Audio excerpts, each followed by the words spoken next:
Cerita dimulai pada tahun 2007 di Beijing, Cina. Siang itu di dalam kereta ekonomi terdapat cewek bernama Xiao Xiao. Xiao Xiao terlihat bingung karena dia tidak bisa menemukan tiket keretanya yang hilang saat itu. Seketika itu juga petugas kereta api akan mengusir Xiao Xiao, tetapi untungnya ada seorang cowok bernama Jian Qing.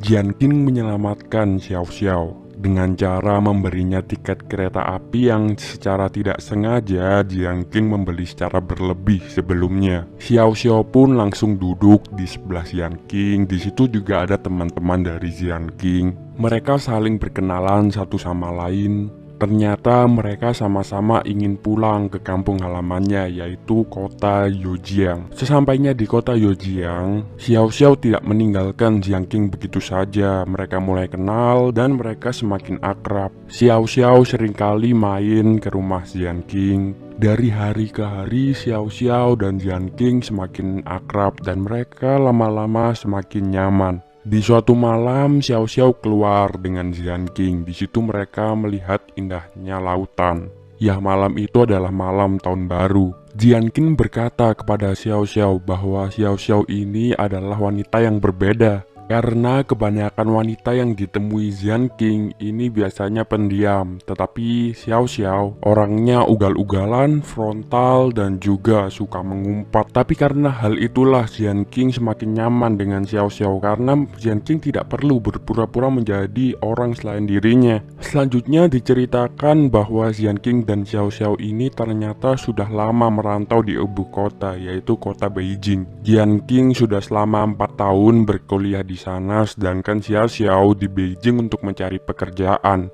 Ya, tujuan mereka sama. Mereka sebagai orang yang hidup di kota kecil pergi ke ibu kota untuk merubah kehidupannya agar menjadi lebih baik lagi. Di malam itu pun akhirnya mereka berdua sama-sama meneriakkan cita-citanya. Jian Qing berteriak, "Aku akan mendapatkan pekerjaan dan aku akan menjadi orang kaya di Beijing." Xiao Xiao menyusul, dia berteriak, "Aku akan menjadi kaya juga di Beijing dan aku akan mendapatkan suami yang kaya, yaitu orang Beijing." Hari selanjutnya mereka berdua pun pergi lagi ke Beijing untuk mengejar cita-cita mereka. Jian Qing yang habis lulus kuliah, dia tidak seperti kebanyakan orang melamar pekerjaan sebagai PNS ataupun melamar ke korporasi. Karena dari kecil Jian Qing mempunyai cita-cita untuk menjadi pembuat game. Cita-cita yang sangat naif memang, tapi Jian Qing percaya bahwa dia lebih baik mencoba kemudian gagal daripada sudah menyerah sebelum cobanya. Untuk menggapai cita-cita itu, Jian pun membuka counter berisi game di mall. Dia mengajak teman-temannya juga, dan dari hari ke hari Jian Qing pun mengembangkan gamenya. Kemudian di suatu malam Jian Qing seperti biasanya nongkrong bersama teman-temannya. Tiba-tiba di situ Xiao Xiao datang dengan membawa cowok culun yang kelihatannya cukup tua. Xiao Xiao memperkenalkan kalau ternyata cowok itu adalah pacarnya. Xiao Xiao juga bercerita bahwa pacarnya ini adalah seseorang PNS, sudah mempunyai rumah dan dia tentunya mapan. Dan di situ mereka semua akhirnya minum-minum. Cowok Xiao Xiao yang memang dasarnya culun, di situ dia pun mabuk. Jian Qing pun terpaksa menggendong cowok Xiao Xiao dan membawanya ke rumah. Sesampainya di rumah cowok itu, Jian Qing pun mengejek cowok Xiao Xiao. Jian Qing bilang bahwa cowok itu lebih pantas untuk menjadi ayahnya Xiao Xiao karena terlihat sangat tua sekali. Nyatanya memang Jian Qing cemburu kepada cowok itu. Karena meskipun Jian Qing dan Xiao Xiao hanya sebatas teman, nyatanya Jian Qing memendam perasaan lebih kepada Xiao Xiao.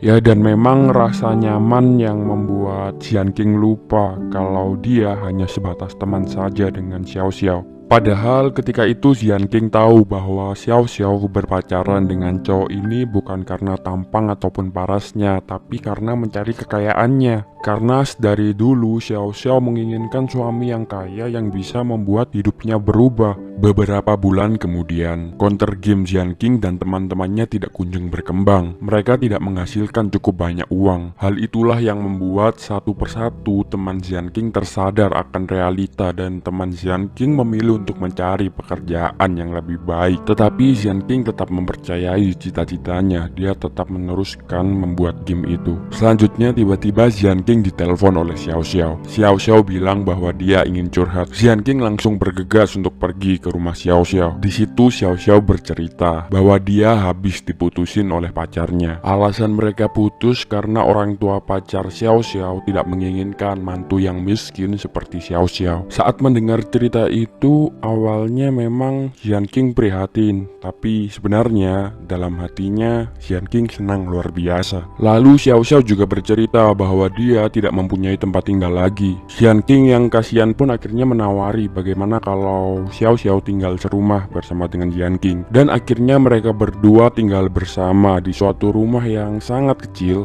Ya, nyatanya mereka berdua ini memang sama-sama miskin, jadi mereka tidak punya uang untuk menyewa kontrakan atau kos yang besar. Jadi mereka tinggal di suatu kamar kos yang sangat kumuh. Meskipun begitu, karena mereka berdua saling nyaman, mereka sangat bahagia. Jian King seringkali memberikan jok-jok recehnya agar Xiao Xiao bisa ketawa. Karena bagi Jian King, cinta itu sederhana. Jika kamu tidak mampu membuatnya jatuh cinta, cukup hanya dengan membuatnya tertawa saja. Keesokan harinya ketika bekerja di counter game, hanya tersisa satu teman Jian King yang menemaninya. Tapi saat itu teman Jian King mendapat pekerjaan dan dia meninggalkan Jian King. Saat itu tentu Jian King bingung karena dia tidak mungkin menyewa counter itu dengan uangnya sendiri. Akhirnya dia memutuskan untuk tidak bekerja di counter itu lagi. Dia pun pulang ke kamar kosnya yang kumuh. Di situ dia curhat kepada Xiao Xiao, tetapi Xiao Xiao terus menyemangati Jian King agar percaya bahwa mimpinya akan tercapai suatu saat. Ya, memang di antara semua orang hanya Xiao Xiao lah yang percaya bahwa Jian King suatu saat bisa sukses dan menjadi orang kaya. Untuk memenuhi kebutuhan sehari-harinya, Jian King sekarang bekerja sebagai penjual DVD bajakan dan DVD bokep. Dan di masa luangnya dia tetap bekerja keras untuk mengembangkan gamenya. Kemudian suatu hari ketika Jian King sedang bekerja, tiba-tiba dia dicurhatin lagi oleh Xiao Xiao. Ternyata saat itu Xiao Xiao telah mempunyai pacar baru lagi. Tentu saat itu Jian King sangat sedih, tapi dia tidak menunjukkan perasaannya. Entah terlalu pintar menyembunyikan perasaan atau dia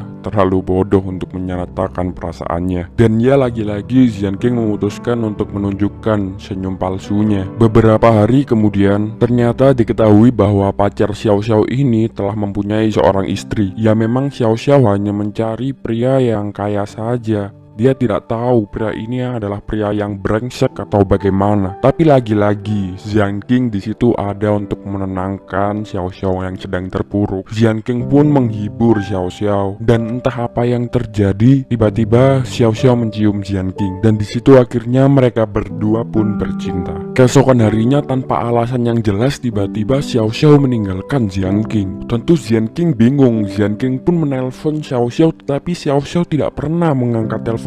Sampai di suatu hari Xiao Xiao mengangkat telepon dari Jian King. Jian King pun langsung meluapkan kekesalannya. Anjing Xiao Xiao, kenapa kau pergi begitu saja? Ini hati, bukan sampah yang bisa kau buang seenak jidatmu. Tetapi Xiao Xiao tidak menjawab apapun. Nyatanya memang Xiao Xiao tidak ingin merusak pertemanan mereka karena hal yang dinamakan cinta. Di situ pun Jian King tersadar kesalahan dia adalah berharap terlalu dalam hingga tak sadarkan bahwa mereka hanya sebatas teman saja. Beberapa bulan kemudian, Xiao Xiao mencoba untuk menemui Jian King lagi. Tetapi dia terkaget setelah mengetahui bahwa Jian King sekarang telah dipenjara. Jian King dipenjara karena dia ditangkap Satpol PP ketika berjualan DVD bajakan dan DVD bokep. Sialnya ketika itu tepat tahun baru. Di tahun baru, Jian King dan Xiao Xiao selalu menyempatkan pulang ke kampung halamannya untuk bertemu keluarganya. Dan saat ini tentu Jian King tidak bisa pulang karena dia dipenjara. Akhirnya Xiao Xiao pun memutuskan untuk pulang ke kampung halamannya dan menemui keluarga Jian King. Memang satu-satunya keluarga Jian King adalah ayahnya saja karena ibunya sudah meninggal dunia. Ketika menemui keluarga Jian King, Xiao Xiao berpura-pura sebagai pacar dari Jian King. Xiao Xiao pun berbohong kepada keluarga Jian King dengan bercerita bahwa Jian King tidak bisa pulang ke kampung halamannya karena dia sibuk dengan pekerjaannya. Ayah Jian King pun bertanya bagaimana keadaan Jian King, apakah Jian King di sana sudah sukses. Xiao Xiao yang mengetahui bahwa hidup Jian King di sana masih miskin dan terpuruk, dia pun terpaksa untuk berbohong lagi. Xiao Xiao mengatakan bahwa Jian King di sana sudah sukses menjadi pembuat game. Sepulangnya dari keluarga Jian King, Xiao Xiao pun menangis. Dia merasa bersalah karena di setiap Xiao Xiao dalam masa terpuruk, Xian King selalu ada di sampingnya. Tetapi sekarang ketika Xian King terpuruk dan ada di dalam penjara, Xiao Xiao malah meninggalkannya. Keesokan harinya Xiao Xiao pun kembali lagi ke Beijing, dan itu bertepatan di hari Xian King bebas dari penjara. Xiao Xiao menyambut Xian King yang telah keluar penjara, tapi Xian King tidak menghiraukan Xiao Xiao karena nyatanya Xian King masih marah ketika itu. Kemudian Xiao Xiao lagi-lagi malah cerita tentang cowoknya. Xiao Xiao bercerita bahwa dia mencintai seorang cowok. Cowok ini adalah cowok yang miskin, kerja serabutan, tetapi cowok ini berhasil membuat Xiao Xiao nyaman. Tidak seperti biasanya, kali ini Xian King tidak peduli dengan cerita Xiao Xiao, sampai Xiao Xiao mengatakan bahwa laki-laki itu adalah Xian King sendiri. Tentu Xian King terkaget karena Xian King tidak menyangka bahwa Xiao Xiao juga mencintai dirinya, dan sejak saat itu mereka berdua pun berpacaran. Setelah itu, untuk memenuhi kebutuhan keseharian mereka berdua pun sama-sama bekerja serabutan. Ya, pada masa itu mereka hidup serba kekurangan. Mereka tinggal di kos yang sangat kecil dan kumuh, makan seadanya. Tapi entah mengapa meskipun mereka hidup serba kekurangan, tapi mereka sangat-sangat bahagia di masa itu. Sampai di tahun baru 2009, lagi-lagi seperti biasanya Xian King dan Xiao Xiao pulang ke kampung halamannya. Ketika di kampung halaman, Xian King pun bereuni dengan teman-teman kuliahnya yang dulu. Seperti acara reuni pada umumnya, teman-teman Xian King pada saat itu berlomba-lomba kelihatan kaya di depan semua orang. Xian King yang tidak mau kelihatan miskin, padahal ketika itu dia serba kekurangan, Xian King pun menghabiskan semua tabungannya demi kelihatan kaya di acara reuni itu. Dan benar saja, ketika di acara reuni, semua teman-teman Xian King sekarang sudah menjadi kaya dan sukses, dan hanya Xian King sendirilah yang kelihatan sangat miskin ketika itu. Teman-teman Xian King pun banyak yang julitin Xian King di belakang, dan Xian King mengetahui itu. Xian King dan Xiao Xiao pun langsung pulang ke rumah ayah Xian King. Ayah Xian King yang tahu bahwa Xian King selama ini hanya berpura-pura menjadi orang kaya, ayah Xian King pun memberi nasihat kepada Xian King. Sudahlah nak, terkadang kita memang hidup di bawah, tidak perlu berpura-pura lagi menjadi orang kaya, karena itu akan membuatmu capek sendiri. Xian King pun semakin marah ketika dinasihatin oleh ayahnya, karena Xian King menganggap bahwa ayahnya meremehkannya, dan Xian King pun langsung pergi untuk pulang ke Beijing karena dia merasa di kampung halamannya dia sudah tidak dianggap lagi. Ketika dalam perjalanan ke Beijing, Xiao Xiao pun menasehatin Xian King juga. Xian King, hidup ini bukan soal menjadi kaya. Ingatlah bahwa cita-citamu adalah membuat game, jangan pikirkan apa kata orang lain.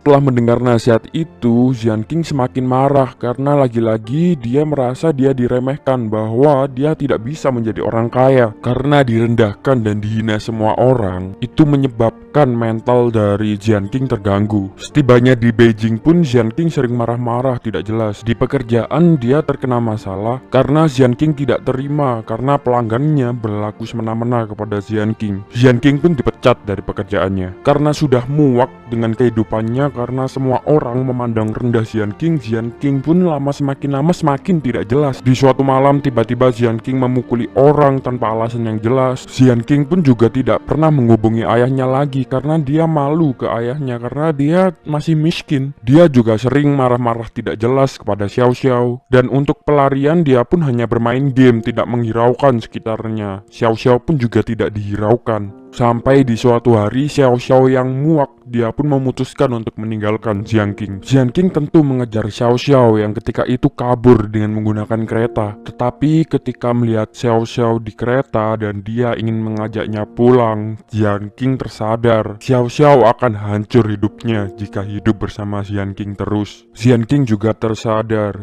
bahwa mencintai adalah soal keikhlasan. Keikhlasan untuk menyadari bahwa memang dia seharusnya berhak bahagia, bukan denganku, tapi dengan orang lain. Xian King pun membiarkan Xiao Xiao pergi. Baginya, dalam cinta, menyerah tak selalu berarti lemah. Kadang itu berarti dia cukup kuat untuk melepaskannya. Dan sejak saat itu, Xian King dan Xiao Xiao tidak pernah bertemu lagi. Sungguh tolol memang Xian King ini. Xian King pun pulang dan dia mengurung dirinya di kos selama berhari-hari. Tapi entah mengapa rasa sakit hatinya tiba-tiba berubah menjadi semangat.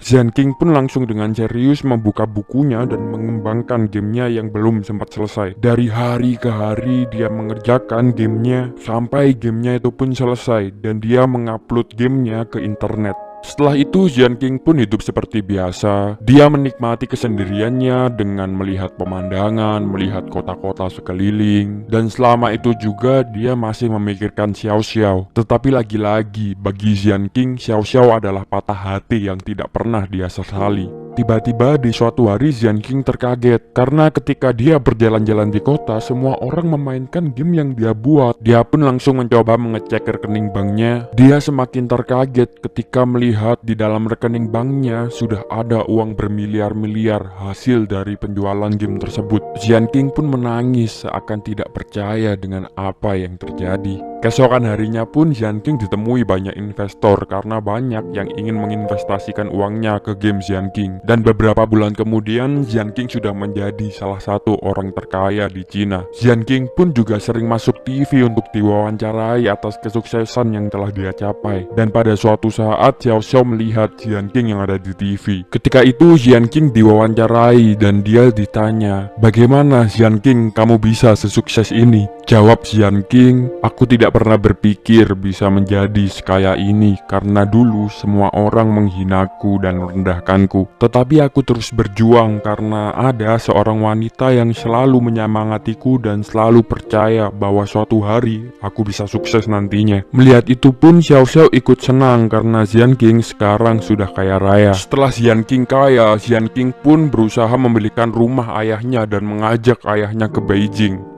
Karena seumur hidupnya, Jian King tidak pernah membuat bangga dan membahagiakan ayahnya. Tetapi menyedihkannya, ayah Jian King meninggal dunia tidak lama setelah itu. Jian King pun sangat sedih, dan beberapa tahun pun berlalu. Jian King tidak pernah lagi bertemu Xiao Xiao dan sekarang dia sudah mempunyai istri dan seorang anak. Sampai di suatu waktu ketika Jian King sedang dalam pesawat, dia ternyata bertemu dengan Xiao Xiao. Dan saat itu sedang ada cuaca yang buruk sehingga penerbangan harus dihentikan. Mereka berdua terpaksa harus turun dan menginap di kota itu. Awalnya mereka berdua sangat canggung karena mereka sudah lama tidak bertemu. Xiao Xiao pun juga sungkan untuk menyapa Jian King karena sekarang Jian King orang yang sukses dan dia juga terkenal. Tapi akhirnya Jian King menyapa Xiao Xiao dulu dan akhirnya mereka di situ mengobrol. Mereka bercanda banyak hal. Jian King yang bosan akhirnya mengajak Xiao Xiao untuk pergi keluar untuk melihat pemandangan di sana. Dan di situ pun mereka mengobrol panjang. Xiao Xiao juga bercerita bahwa dia sampai detik ini masih melajang. Jian King pun berkata, "Xiao Xiao, maafkan aku dulu ya, karena ketika aku bersamamu dulu aku tidak bisa membahagiakanmu karena aku masih miskin dulu." Jian King juga bercanda ketika itu. Dia mengatakan kalau dulu Xiao Xiao tidak meninggalkannya dengan kereta, mungkin mereka masih bersama. Balas Xiao Xiao, jika saja dulu Jian King mau menghentikan Xiao Xiao, pasti Xiao Xiao akan tetap bersama Jian King. Nyatanya memang pada saat ini mereka berdua saling mencintai, tapi takdirnya yang memang tidak tepat karena Jian King sekarang sudah mempunyai istri. Jian King bertanya lagi, "Bagaimana ya jika dulu kita tetap bersama?" Jawab Xiao Xiao, "Ya mungkin kamu tidak akan menjadi kaya seperti sekarang Jian King." Setelah itu pun mereka berdua saling bernostalgia sampai Xiao Xiao mengatakan, "Aku sangat-sangat merindukanmu Jian King. Dan aku tahu ini sangat salah, tapi nyatanya aku masih mencintaimu Jian King." Jian King membalas, "Bukan Xiao Xiao, bukan cinta yang salah, hanya takdir yang salah." Dan akhirnya di situ Jian King pun memeluk Xiao Xiao untuk mengucapkan perpisahan selamat tinggal. I miss you.